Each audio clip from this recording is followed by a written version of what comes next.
Welcome to another fantastic episode of Dis Debate. We are so glad you're here. We've got some friends back with us. We're excited to have them.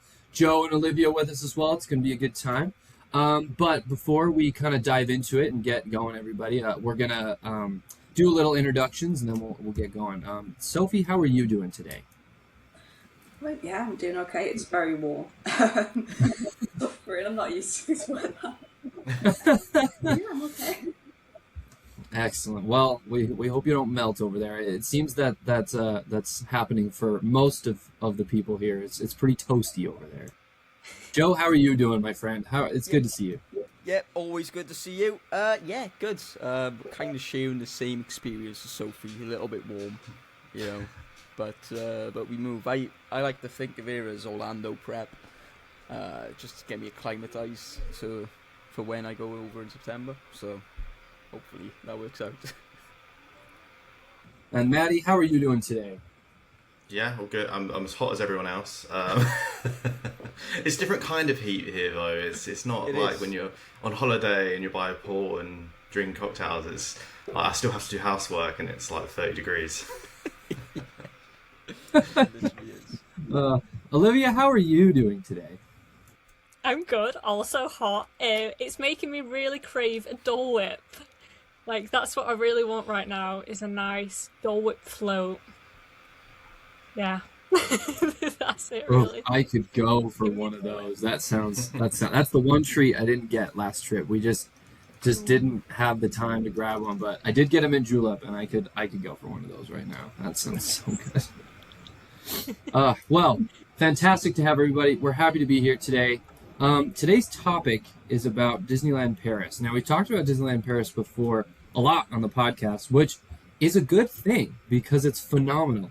But today we want to talk about more of like why it's sort of underrated. We feel like that a lot of people may think ill of Disneyland Paris, or they kind of skip over it and they're like, oh, let's do one of the parks, you know, in Hong Kong or Shanghai. And there's just a lot of people we feel that kind of overlook it, and we wanted to make kind of a hype episode for it and kind of bring that to life for you. And really, that's going to be everyone else because I haven't been. But for me, this is going to be an interesting experience because I love Disneyland and I love Epcot. Those are like my two home parks, and I'm ready to kind of be convinced about Disneyland Paris. And hopefully, my wife's actually sitting right here. I'm hoping that through listening, she can be convinced that to book us a trip to Paris, and we'll go. So, yeah, but we just kind of want to dive into every aspect of the park: rides, food, atmosphere, community, all that stuff. And so I'm just going to kind of turn it over to you guys, and you can start with whatever you'd like. Wow, who wants to kick it off? I mean, like, there's so much to talk about. Like, Yeah. So I'm thinking, because obviously you've just said you like Disneyland and Epcot, it's kind of got those vibes to it at the moment, especially with the new expansion with Disney Adventure World and Adventure Bay Lake. That's got like the Epcot kind of feel now with that lake. And then it's got the vibes of Disneyland within Disneyland Park because it is a castle park. So I think you would like it because it's got two of those elements with it. But, Yeah, and we mentioned that too. Like, I looked at a picture of Adventure World from the top, and I was like, this looks like a pre-Epcot. Like, this just looks like Epcot in its infancy. You know, it looks like they're ready to do it. And we talked about earlier how Adventure World, and especially the Frozen area, was a really good investment by Disney into Disneyland Paris. It's sort of them saying, hey, like, we're going to take this park, we're going to upgrade it, we're making it a world-class park, like, you should come and check it out. It's really great, which we liked. And so I think that's a good thing they did. And we like that land. It seems awesome. So I'm hoping it just keeps going and keeps growing. Yeah, I think it's going to be one of those things which does keep growing. Anyway, I hope so anyways. I mean, we're going to have the Lion King expansion there, which is the first time we're going to have anything Lion King specific just for itself in one park, which is so cool because we're going to be the first to have it anywhere in the world, which is fun. But there's also going to be room for like another area, which is, you know, who knows what they could build. I'm hoping it's Zootopia, because as fun as that would be over in Shanghai, it'd be nice to have it a little bit closer to home. And I think that film series is just fantastic. and to fill that extra spot they have, I think it'd be perfect. I mean, they've got Gary Snake in the Cascades of Light show, so are they hinting? Could be a little Easter egg. Yeah. I mean, if they were to knock down the entire Cars Road Trip. Cars attraction, Yeah. it's a perfect amount of room. I know. Yeah, weird that. Yeah. That is the one thing, like, when we've go to Disneyland Paris, it's one thing I'm, like, not too bothered about missing, but that's the only ride. Like, I go on absolutely everything else, but that one, I'm just like, yeah. It's such a big footprint, like, get something in there, and then, especially Zootopia, that'd be great. I mean, I'd say Disneyland Paris is very much like, I've always considered it as like a best of the classics kind of experience. Yes. You know, it's the best Big Thunder Mountain in the world. Oh, by far. It's definitely it's like such an amazing experience in comparison to at Walt Disney World and at Disneyland Resort. And Pirates as well, I think it's like a condensed version in comparison to the one at Disneyland. The Disneyland one definitely goes on a lot longer, but just the attention to detail is so much higher in that park. Even like Space Mountain is definitely the best version of Space Mountain there is. Most thrilling, even though we've got the Hyperspace Mountain layover at the moment, it's definitely, I mean, it's just such a much more comfortable ride. especially even at Magic Kingdom. Apparently it goes upside down. Learned that last week. It does. I didn't know this. On it, I didn't even know that I went upside down. That was the funniest thing I've ever seen. He's like, I cannot do it, and you're like, you already did. It's over. You've done. I know. So strange. And the launch on there is so good. The way it launches up, so cool. And I hope they bring back the cannon effect, because that was so good.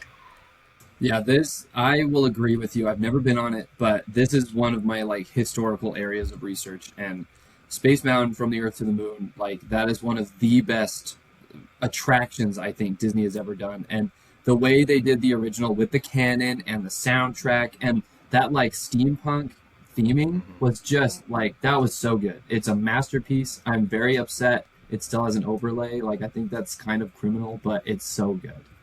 I love that attraction, and I would go just for that. Like, it really is just such a great ride, so I'm excited to ride that one. That whole area with it being that steampunk aesthetic, because it is Discoveryland, it's not like your Tomorrowland that you have in other parks. It is, like a unique thing to Disneyland Paris, and it is beautiful. And even the Nautilus walkthrough, I love that.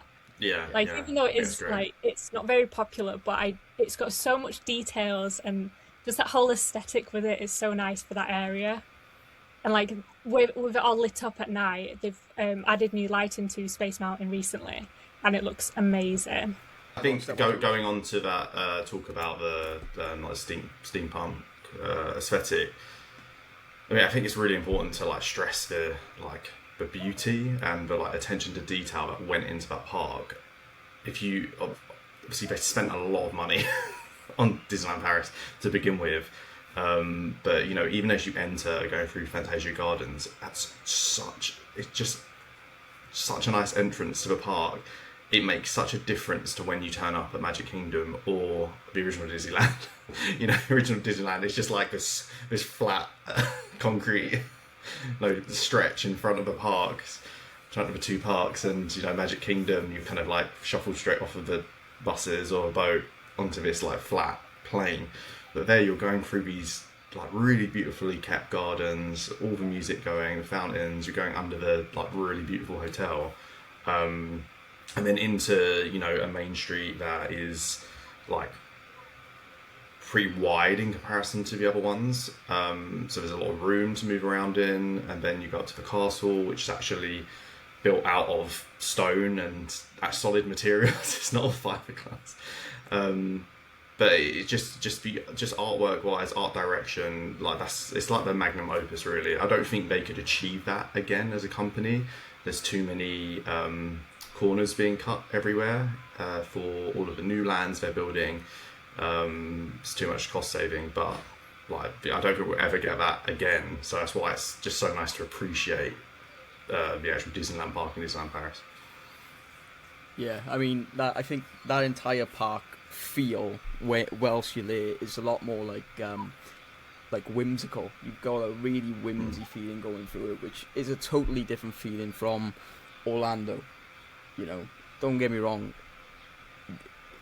it's definitely magical being in Walt Disney World.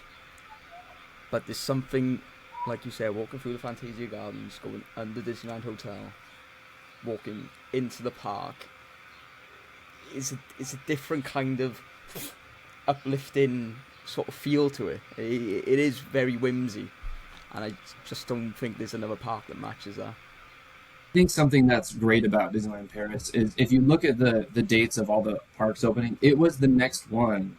They did Tokyo and then they did Paris, and so they did all of Disney World and then they did Tokyo and then they did Paris, and I think they learned from a lot of mistakes where they're like, okay, Disneyland Main Street was tiny, got to fix that. Like Disney World, like we had this problem, there's not this beautiful entrance, right? So like they had all these things, and I think Disneyland Paris was finally when the Imagineers kind of got off their leash just a titch and were able to sort of say, okay, like we'd like the experience of this park to start well before you're in it, because that's the problem with Disney World. You know, it starts at the turnstiles, right? But at Paris, you know, it starts you're walking onto that hotel and you've got, like you said, those gorgeous gardens. So really, like, you're already there before you're even there. And I really like that. But anyway, Sophie, go ahead. You take it. I was just gonna say, like, it's just a pretty park, isn't it? The whole park, like the castle, because it's inspired by like French castles, and you just stand there and it's the prettiest castle. I will say that, even though, you know, I'm a Cinderella castle girl, but it is just stunning, really. And the fact it's got a dragon. None of the others have got dragons. I know, I wanted to see that. He's got a dragon underneath it. How cool is that? It's so and it's not just cool. like a little dragon, it's massive, It's isn't it? huge. Love it. Huge. It's argue the best part of the castle. Yeah. The walkthrough is quite nice though, because you can actually walk through it, can't you? And it's got like the story. Stained glass. You can go upstairs. And go on the balcony and like look over like Yeah. Fantasyland. I think something that says a lot about American culture is I think that park was held to a higher standard of beauty and detail, because you're putting a park in like the middle of you know, Europe, where there's these gorgeous buildings and all this history and just all this amazing stuff. And in America, we just put it in Florida. You know, like I think ours are great and I think they're beautiful. But like, it's true. Like, it's not like there was another castle to compare a castle to, you know, like you can go see real ones in Europe and then be like, oh, so this one holds up. Like, I like this one, but it's not like I'm going from a castle in New Hampshire and then going to a castle in Florida. You know, it's just not how it works here. So maybe that helped out a lot. Yeah, I suppose that could be true. Like Sophie said, it's inspired a lot by French castles. Yeah. They They had a backlash with it pretty. when they announced it, so they worked really hard to make sure it fits in with other castles in Europe. So it was like a thing that Imagineers were like, right, we need to really do this better. But I must say, with the Fantasia Gardens, I didn't have a park ticket for one of the days that I went because I was staying off site, and I actually spent most of the morning just sat in Fantasia Gardens because it's so pretty and like the atmosphere there, and I was just soaking it all in. So you can literally just spend like a morning there and you still have the best time, just because it is so beautiful around there. Yeah, you got a sort of like, you know, a stunning centerpiece for it. You got the hotel, which is absolutely beautiful. Mm-hmm. You know, it's one of the nicest hotels I think Disney have built for a park. You know, especially with it being right on the doorstep. I mean, don't get me wrong, you got things on the monorail loop. You've got, it's the Pixar Hotel, which is close to the park over in Anaheim. Mm-hmm. But Disneyland Hotel is a part of the park, it feels like, you know. Yeah. I feel like it's similar in Tokyo. Am I right there? Yeah. Yeah. So in Tokyo Disney Sea, there's a hotel that's basically the same, sits at the entrance. Yeah. Yeah, but it's fab. It's like part of the experience almost. And if you can sneak off and go in there, you get to see some incredible, architecture. So there's nothing like, so I've only ever stayed there once, and this was like 2016 before refurb, and it was a lot cheaper than it is now. But it's just the experience of like being able to just, we were in like the kind of, I guess, the west wing, I suppose.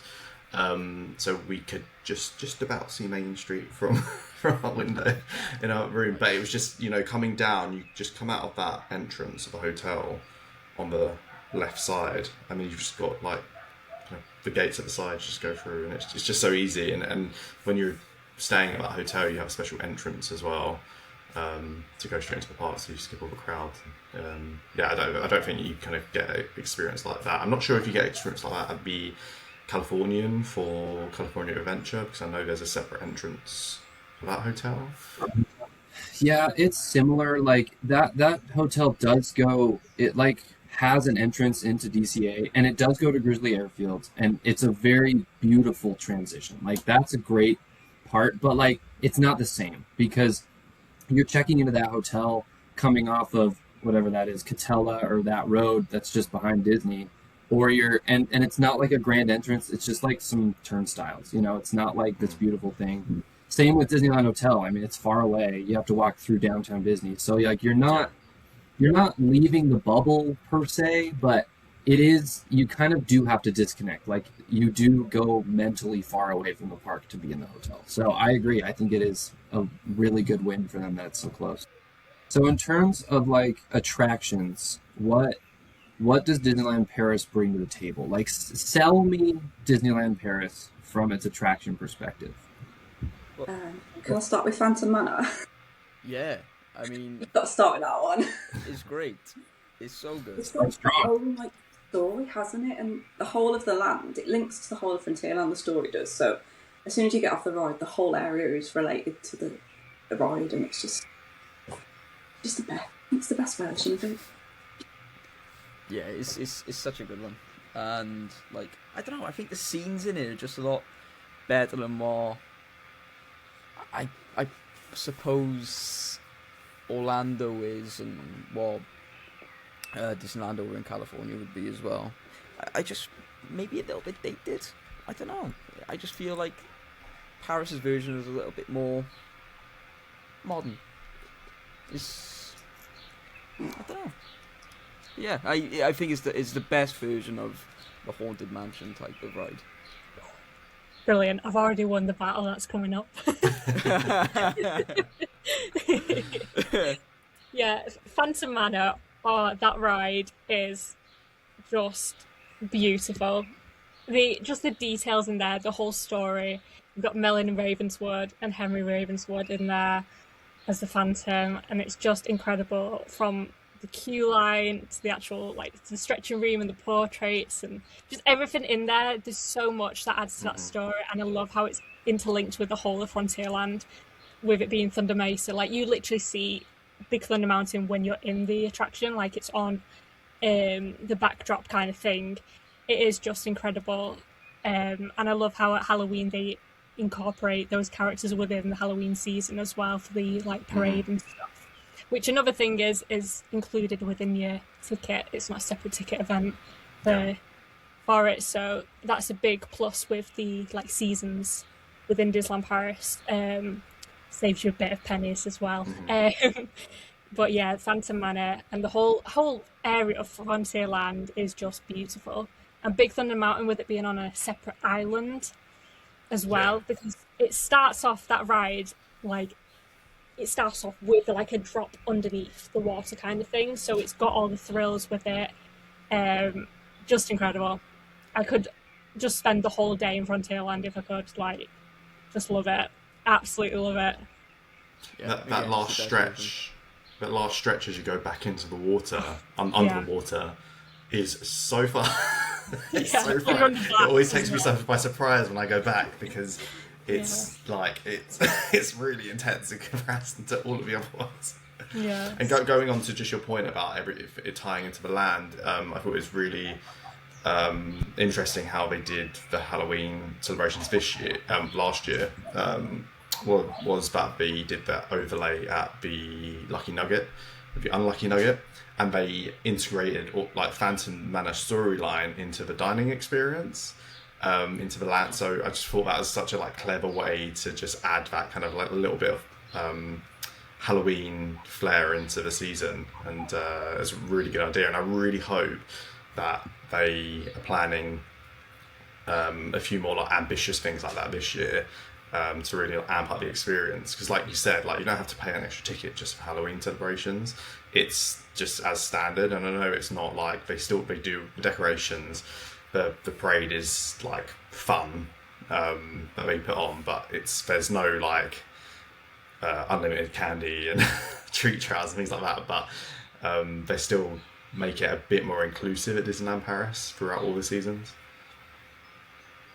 Yeah, I think it's just on Halloween itself that they have like treat spots, like the actual 31st. That's they only do that, which is a shame because it'd be great if they had it the whole time. But I guess with it being included in Newcastle, that's probably why. But yeah, they did the projections as well on Main Street last year, which was amazing. It's really cool. I was so gutted I didn't get to see it in person, but they did it for Halloween and Christmas, where they put projections down Main Street and made it all a bit spooky. Well, yeah, they are up in the game with Halloween even more, so I hope they bring it back, the Unlucky Nugget this year, because it looks really good. The details are so good. Yeah, I feel like that's a common theme that, again, haven't been, but that in my research about the park, I've noticed that a lot of those rides are in Disney's best era, where they figured out how to storytell well before you get on the ride. Like, what I compare it to is like Indiana Jones in California. Like, you're going through this whole world building process, and by the time you're on the ride, you're like, you kind of feel like you've already been on one, or at least a walkthrough. And I think Paris is pretty good at that. I think they learned how to really intermingle the storylines and the characters and the attractions in a way that feels a lot more natural. And I really appreciate that about that park.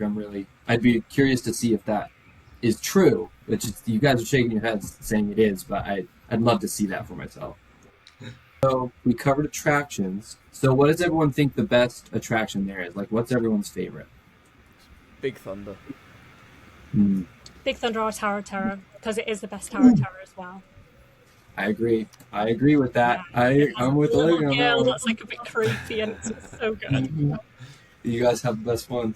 Yeah, and the drop sequence in there was so much better than Walt Disney World. I came off the one in Walt Disney World like, nothing really happened. I just like dropped a few little times, but when you go on the one in Disneyland Paris, you're like, you start like because it has like 2 levels when you're queuing up. So when you're on like the upper level, it usually like drops straight away. You don't even go up a bit. Like sometimes it does surprise you and drops straight away. So it is like very intense. But yeah, definitely I'd say the best version, the Tower of Terror. So those are my top ones, like in each park, I'd say. But I do love Phantom Manor as well. So it's just like. Sophie, I saw you starting to share something. What were you going to say? Phantom Manor. I don't do big rides. So Tower of Terror is a no. Spice Mountain's a no. Anything that goes upside down or drops, no. So, yeah, Phantom Manor's the best. I mean, I'd very much still agree with Big Thunder Mountain, Tower of Terror as well. But do you know what? I've got a really soft spot for so Avengers Flight Force now, which used to be Rock and Roller Coaster. Always love Rock and Roller Coaster, and I can't wait to experience the Muppets one, the overlay they've done at Hollywood Studios. But it's still just like I mean, I'm the complete opposite to Sophie. I really like intense and it's still so good. And I think when they did the overlay, they must have like done something to it to make it like not as rickety as it was getting. But yeah, it's great, and the theming they've done with as part of the Avengers campus is really good. I mean, in comparison to the Avengers campus in DCA, they don't really have a big ticket ride like that yet. to kind of hang their hat on, or you kind of got Spider-Man really, which also Disneyland Paris has got. Here's my next question. Food is a big deal for me on my trips. How's the food in Disneyland Paris? Is it tasty? Is it delicious? If food's your favourite thing, you're going to hate Disneyland Paris because it's the worst food. I didn't want to say it, but it is. There is some good places, but it's not on par with the other parks, I will say that. But they do some good things. It's just... I do think they are up in the game, though. Like, they've been adding more in recent years, but it's not one where you go... It's the best thing I've ever eaten. It's good. You've got your... I think the difference with like quite a lot of the things is that Walt Disney World would have its own bakery, kind of in the complex, and I don't know if it's the same at Disneyland, but I'm sure they've probably got places nearby. Where Disneyland Paris is definitely like everything's been prepackaged, made in a factory, so Interesting. No matter what kind of cookie you get, it will taste the same. Everything will have Nutella in it because everything has Nutella in it in Disneyland Paris. If you like Nutella, you like Olivia said. Olivia said you get some really, really good things. It's like that. The Mickey frangipane is my favourite thing. It's just so nice. But if you give me one of those Mickey beignets, it's just like what? It's the worst thing ever. And they keep them all in the fridge as well. Yeah. So we had one on the last trip, and the Nutella was like solid. It's been in the fridge. I was like, why? It wasn't even warm. I did write down that I think the vegan options have got better. Yes. With the veggie. So when I first went in 2018, there was like one vegan option in the whole park or something. But now like nearly everywhere's got a vegan option, which is great really, because they didn't used to have that. They're definitely up in the game slowly. So. I think with the new area as well, with Disney Adventure World, all those different eateries around the lake, everyone's been saying that they're really good, especially the French onion soup has been something that everyone's been raving about. But they are getting there, and I'm hoping they do something like a food festival at some point. So they get in there. I wouldn't say it's something you'd sell Disneyland Paris on, but they get in there. Take a packed lunch.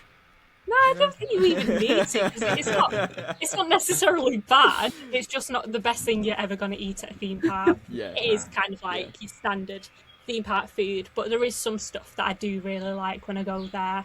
And there's different, experience with it. There's character dining experiences, there's themed experiences. There's got Bistro Chez Remy. I mean, you can beat a rat. So that just sells it for me straight away. And it's so cool coming off of the Ratatouille ride and being able to look into the restaurant as you come off it, and so seeing everybody enjoy the food.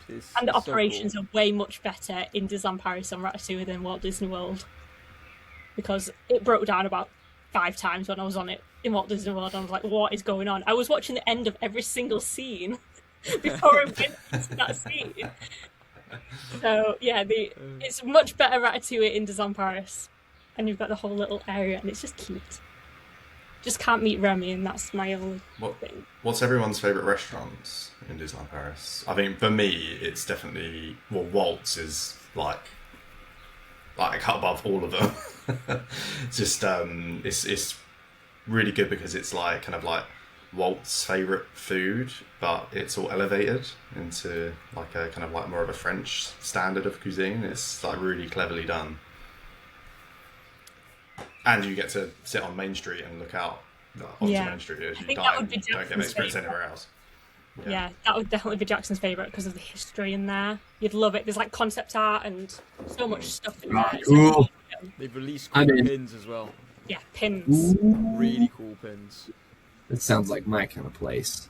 But you know what? I'll add that to my reservation. I don't know. I think I gotta say Chez Remy. I just like the whole the theming of it. It's good. It's good food, good theming, and that's what I'm all about. I'm going to say quick service because I've only ate at Walt's. That's the only dining I've actually ate at. So I'm going to say the pizza place, the one with the Mickey pizza. It's really basic. It's not, because it's great. Those pizzas are good. Oh, great. Those comparison pizzas to are like awesome. the pizzas in Orlando are awful. And the garlic bread. And the garlic bread. Oh, garlic I bread. still Pay didn't the get guineas that to garlic friends. bread from the sports bar. I'm so gutted. I know, we need to go back. For me, I think my favourite quick service is Colonel Haffy's.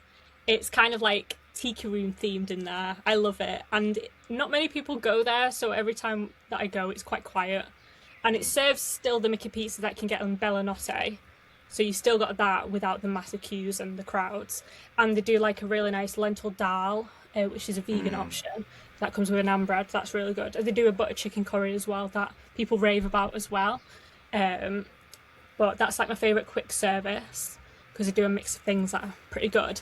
And then probably Bistro Chez Remy. I mean, it's ratatouille themed. And I absolutely loved it. And I loved all my meal as well.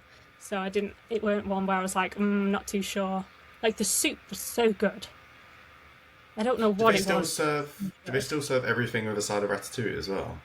I think so. I think they took it off for some of them. But I've seen people like take pictures of their meals recently and it still has a bit of it. But I don't understand why don't they have like the vegan option as just ratatouille? Just make one big ratatouille. Yeah, I don't understand that. Why it's not like a big thing.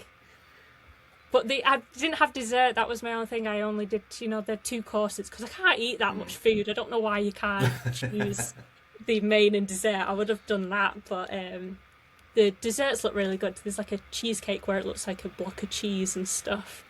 That looks really fun. But yeah, that's probably mine for restaurants.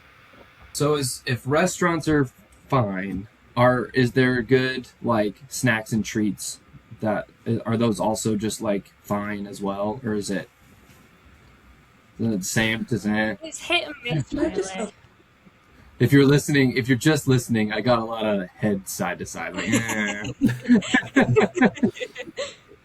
I mean, so there's things that they've brought up, like the beignet, for example. It's really promising. Like the beignets are so famous in the other parks, but I mean, I don't understand how you can make something that's like greasy and dry at the same time.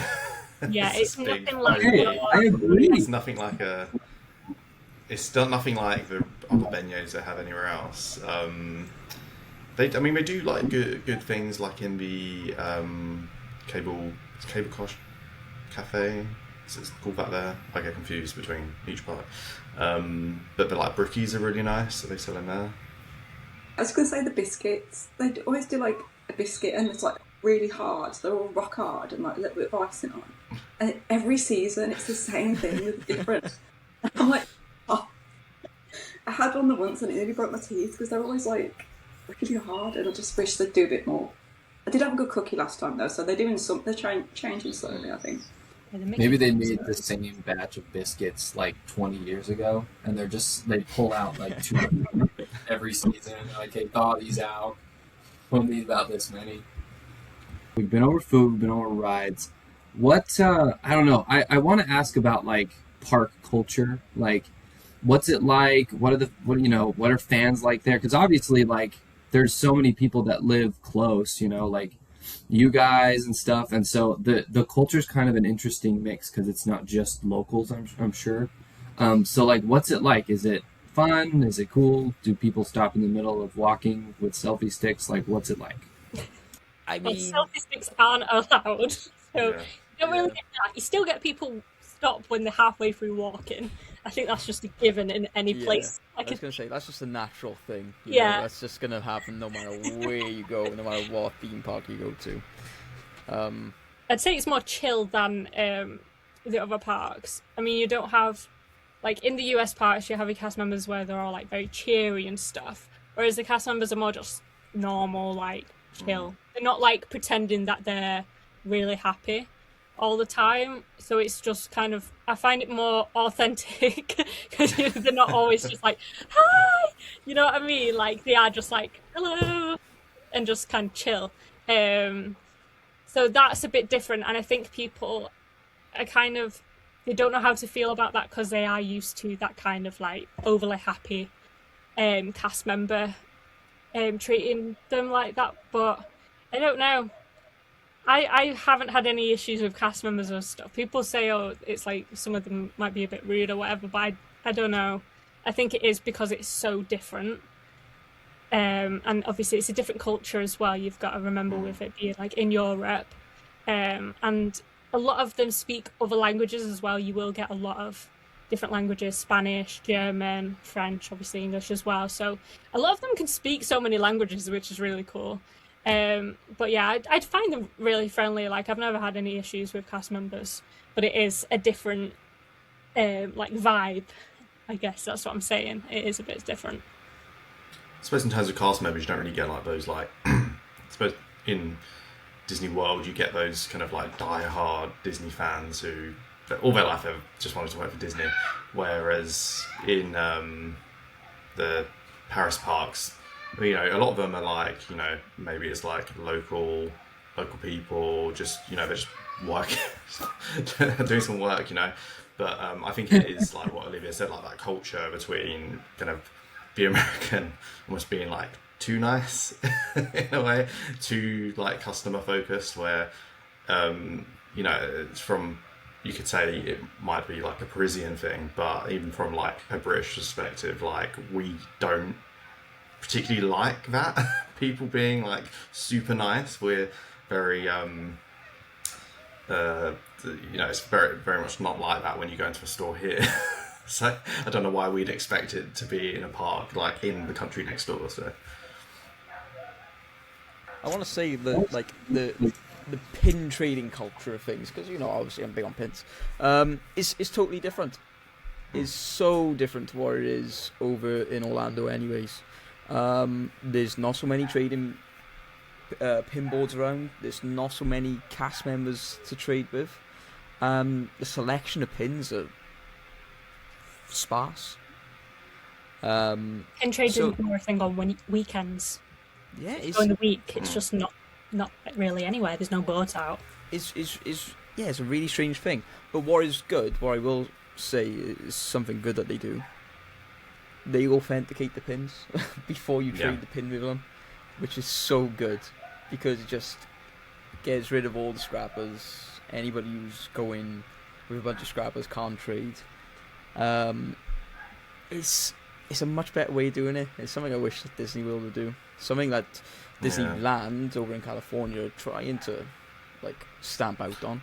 I've seen a lot of changes this week. Last time I went, when I went in September, I was, you know, I had a few pins I trade, they're all genuine. I bought them from Disney Store, but I just had like duplicates. But every single pin board I looked at, I was like, all of these have got to be fake.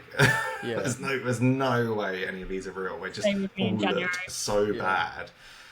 Where you go to Disneyland Paris and you can almost guarantee they're all genuine because they are so hot on authenticating. They have like special pin like masters. I don't know what the terminology is, but they have like a special pin to say they're like been trained to authenticate them.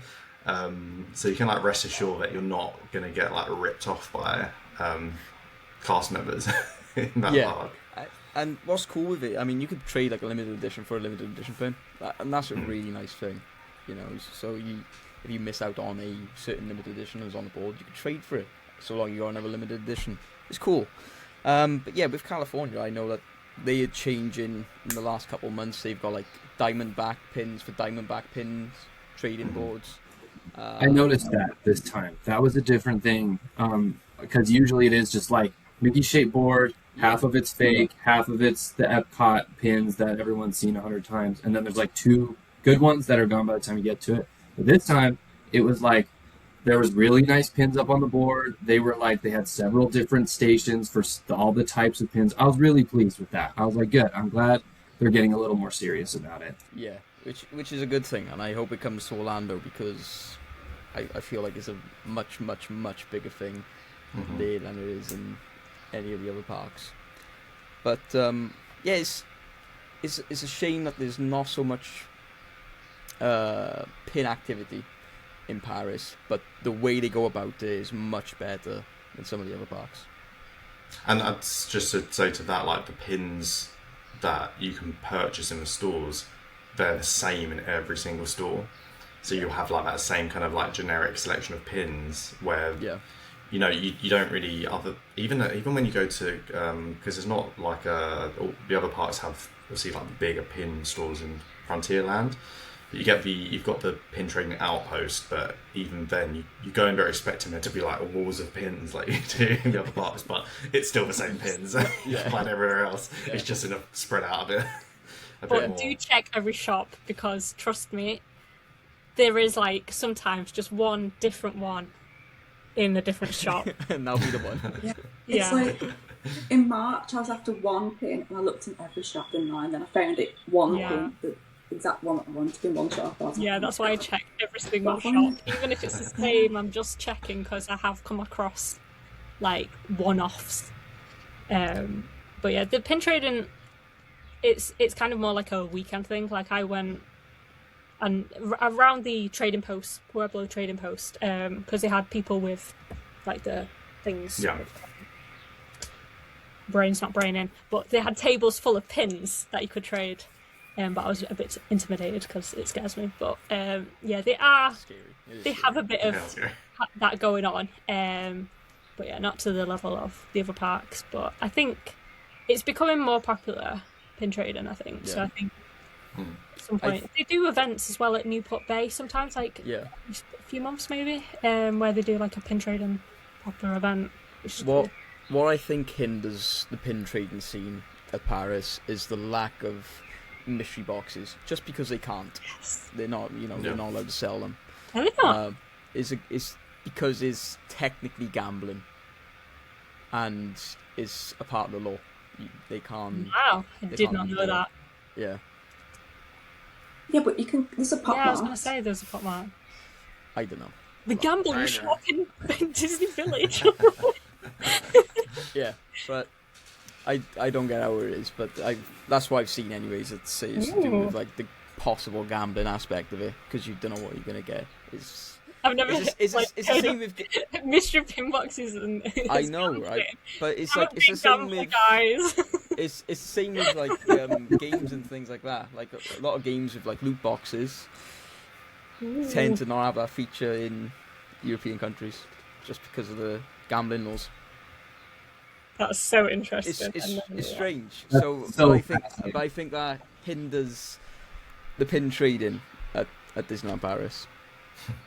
They have like little dealers of little pin boxes. Do you want to buy a pin? you have to like go outside of the park, and they're like, "Hey, I got all the latest releases." At the train station. They have like a whole pegboard inside their coat. They're like hanging. They're like jangling around. I mean, that probably does happen. I wouldn't be surprised. Go near the REL station. You can buy a cheap plastic Eiffel Tower. I'm sure you can get some pin boxes. So in the chat before we had this, before this episode, Olivia brought up that she finds a lot of negativity about this park online, which I do too. I've seen it. People bag on it all the time. I do think that for a lot of people, Disneyland Paris is like sort of the loser park, the DCA of the Disney parks of the world. You know, they're like, I don't know, that's skippable. So if you had like a moment to like defend the park, like what comments do you see the most, and what would you say? You know, like what do you wish you could tell those people? Like, oh, if you just came and wrote this, like it'd change your mind, like Big Thunder or something. You know, like what's the thing you see the most, and what do you want to tell them? Come and give her a chance. Yeah. That's the big thing, because all these people who may criticise it may not have been and have seen videos and things like that of experiences there. Come and experience it for yourself, because like I said, it's whimsical, and that's how I feel about the park. It's very whimsy. There's not another park you can see a dragon in, and I'm not counting Epcot. Figment doesn't count. Doesn't count. But you're not going to see a dragon anywhere else. Is beautiful, like Sophie said, is the most stunning castle. It's the best out of the parks. you got the best version of the classic rides in, I think, all of our opinions. Is come and give it a shot, because it'll definitely surprise you. Definitely. And one thing we haven't really touched on is entertainment, which I find is the best across parks as well. They've got, Broadway style shows kind of thing, like musicals and stuff. You've got your Lion King show, you've got a Pixar musical show, Mickey and the Magician, you've got what is it, Minnie's Dream Factory. That's really good, and I thought that was going to be like a little kid show, and I absolutely love it, and I've been listening to the songs on repeat since. The parades are amazing as well. They have like parades like A Million Special Colour. I know Joe doesn't watch parades, but they are parades. You're looking at parades, because that one has the show stopping in front of the castle. I mean, it's like a firm favourite amongst Disney adults now. You've got, your annual pass holders. It's quite, I'd say, more affordable to get an annual pass for Disneyland Paris. It's much more.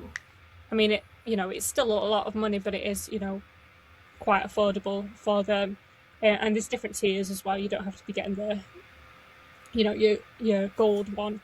And there's a big community out there of like people who regularly go to Disneyland Paris, which is really nice to see.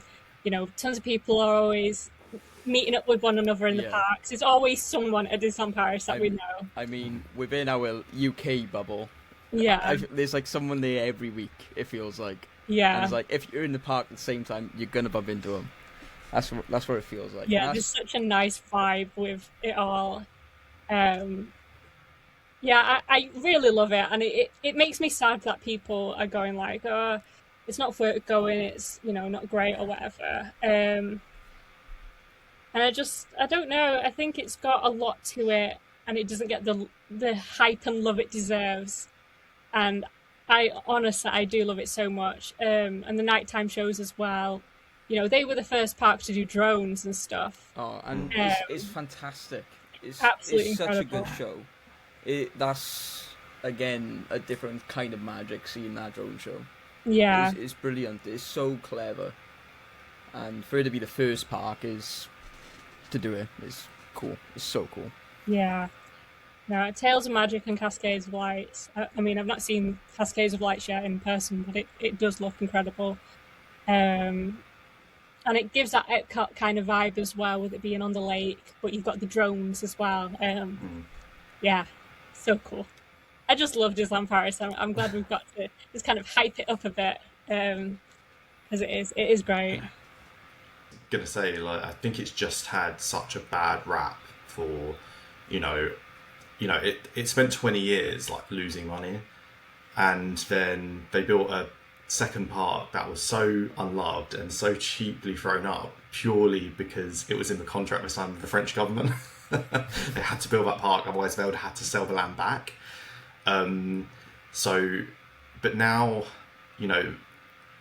Disney bought it back, 2014, I think they purchased all the shares back.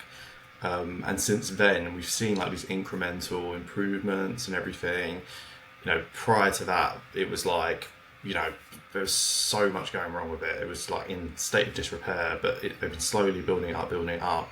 And I think with the new competition from Universal that's going to be happening in the UK 2030 or just after that, I think it's due to open. They're really having to step their game up for a UK audience to come over, and even like a whole European audience. I mean, like, to get to that Universal Park is going to be pretty easy by Eurostar or by plane. So, we're going to see these improvements come through over the next like 10 plus years, especially with like, the Lion King expansion that's going to happen next, and then they've got all this extra land they can do so much more with. But it's like really to stress that like there's nothing else ever wrong with Disneyland Park. Like it has always been good. It's been a bit frozen in time. They haven't really added anything to it, probably like the last 15 years, except for doing like extra shows and extra seasonal entertainment. But yeah, I think it's just had this really bad rap, and now it's time for Disney to just really turn that around. Now they're investing more money into it. Yeah, totally. Yeah, I agree. Yeah. So the first time I went was 2018. So I was it's quite recent really compared to like the people that have grown up going there. But I'd say like even if you've not been and you think, oh well, it's not Walt Disney World, just go, and it is good. Like I love it. I didn't think I would. I was one of those people that's like, oh, it's just Paris, but I do love it now, and I can't wait to go back and see all the new stuff. I was going to say it's also like very accessible. Like from the airport, you can literally get a train, and the other parks around the world aren't really like that. You kind of have to get buses and trains, and it's just not as easy. But it's so easy to get to. So I just think that's a bonus as well. It's also good for accessibility for people with disabilities as well. Like I've heard really great things about it, and when I've done it before when we did the Battle of the Parks, a lot of people put the their favourite thing or one of the best things that Disneyland Paris do is accessibility. So that's one thing to add as well. If you're going to any of the Disney parks as well, Disneyland Paris is really good for people with disabilities. And it's probably important to say actually for that with the US parks is they really clamped down on the disability access passes, where you didn't.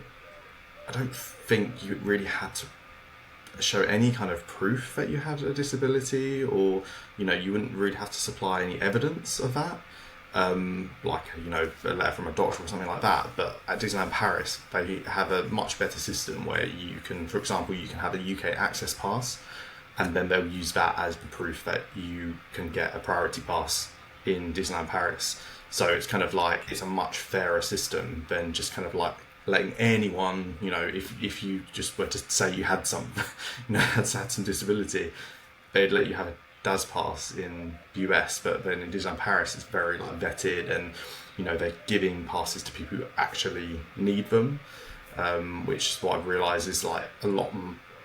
It's a lot fairer to everyone. Yeah, I'd agree with that too. I think too, I think something Paris has is it definitely had a rough start, and unfortunately it had a rough start in a very public media era. Like everyone watched it have a rough start, and so in everyone's brain the first impression with this park was poor management, culture clash, poor funding, poor first day one stuff, all these there was all these strikes, labor strikes and stuff. It was a mess. And that's Disney's way. They just can't open a park without getting some flack, which is fair.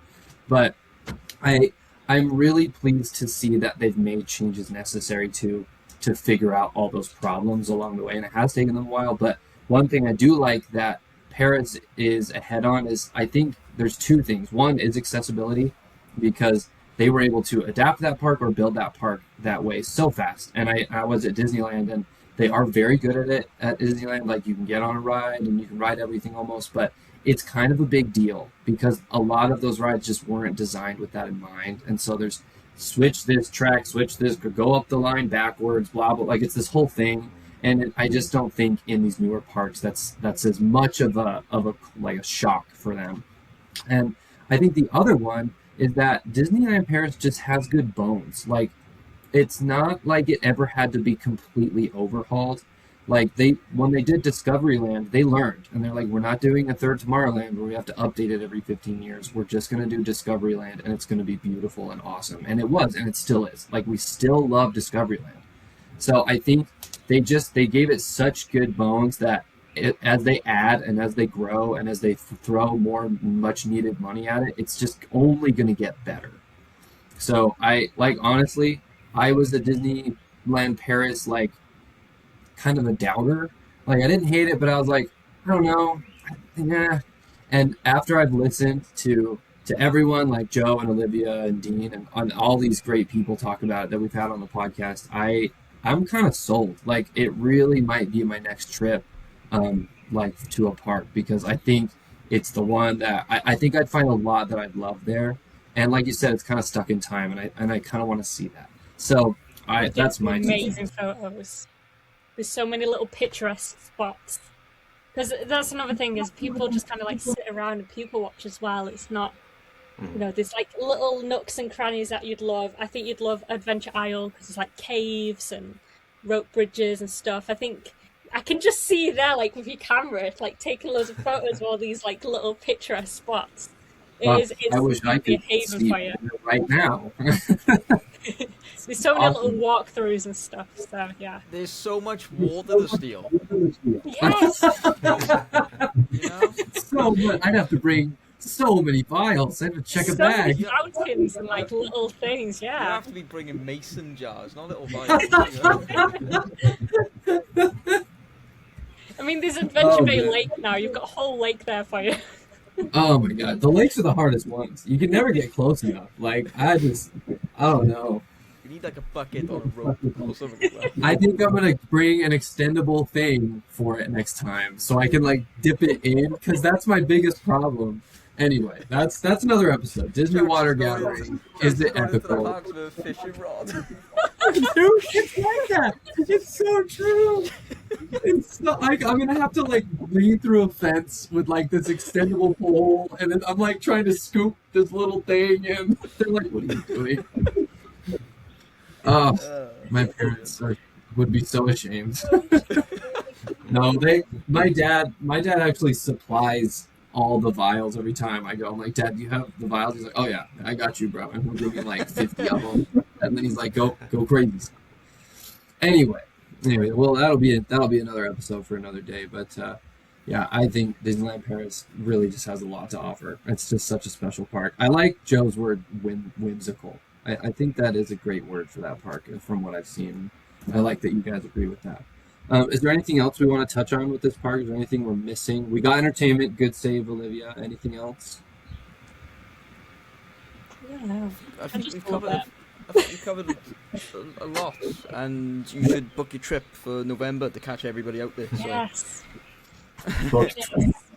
Spend all money on book trip. Just adding one more thing. All the hotels are walking distance from the park. Yes. Yeah. It's great. Including if you were to stay off property as well. If you were to stay in like Val d'Europe, you can walk into the park. It's like 20 minutes. Yeah. You don't even have to stay on resort.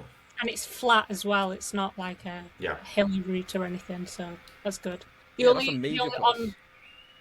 one is Davy Crockett, but that's like more of a camping kind of vibe. But you get free parking at the park and also all the hotels are free parking.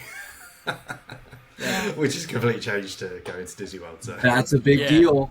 That's awesome. And Davy Crockett's dog friendly, so you need to take Ralph. What? Paris, Joe. That would be a pain. You take your best buds. I don't think they'd settle on the car going over. Well, thank you so much, everybody, for joining us on this episode of Disney Bay. I, for one, am jonesing for a trip to Disneyland Paris now, and I think we can all agree it is an underrated park. It's got a ton to offer. So everyone book a trip, not all at once, but everyone book a trip. Let's all get over there and give that park some love, so they can give it, so Disney can give it some funding, get some more attractions in there and stuff. But as always, thank you so much for joining us for Disney Debate. We're so grateful Sophie and Maddie joined us today. As always, it was great to see Joe and Olivia and hear their thoughts, and we will see you all next time. Thank you so much. Bye-bye, everybody. Bye.